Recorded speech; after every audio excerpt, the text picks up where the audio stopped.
Human health principal চ্যানেলে আপনাকে স্বাগতম। আজকের ভিডিওর বিষয় হলো নাক দিয়ে বা কানে কিছু ঢুকলে কি করবেন।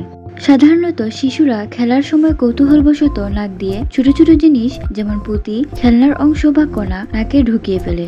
বড়দের ক্ষেত্রেও দুর্ঘটনাবশত এটি ঘটতে পারে।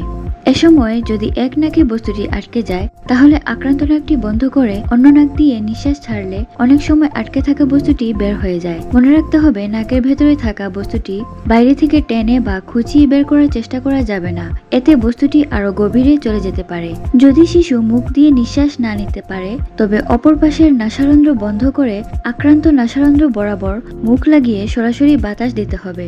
এভাবে আটকে থাকা বস্তু বেরিয়ে আসতে পারে। যদি নাকের দুই ছিদ্র দিয়ে বস্তু প্রবেশ করে তবে সেক্ষেত্রে শিশুর মুখের সাথে মুখ লাগিয়ে বাতাস দেওয়া হয়। এই পদ্ধতিকে মাদার কিসিং পদ্ধতি বলা হয়। যদি কোনোভাবেই বস্তুটি বের না হয় তবে নাক কান গলা বিশেষজ্ঞের কাছে যেতে হবে। বাটন ব্যাটারি বা ছোট ঘড়ির ব্যাটারি হলে দ্রুত ডাক্তারের কাছে যেতে হবে।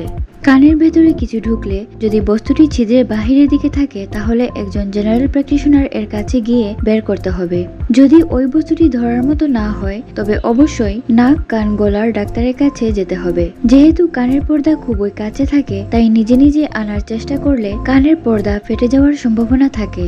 তাই কানের ক্ষেত্রে নিজে বস্তুটি আনার চেষ্টা না করে বিশেষজ্ঞ ডাক্তারের কাছে যাওয়াই ভালো। নাকে বা কানে কিছু ঢুকলে আপনা আপনি বের হয়ে যাবে এই আশায় বসে থাকলে নাকে বা কানে বড় ধরনের ইনফেকশন হওয়ার সম্ভাবনা থাকে। সুতরাং এটা কোনো অবহেলার বিষয় নয়। এই দুর্ঘটনার ক্ষেত্রে দ্রুত ব্যবস্থা নেওয়া আবশ্যক। এরকম আরো তথ্যমূলক ভিডিও পেতে হিউম্যান হেলথ প্রিন্সিপাল চ্যানেলটিকে সাবস্ক্রাইব করুন।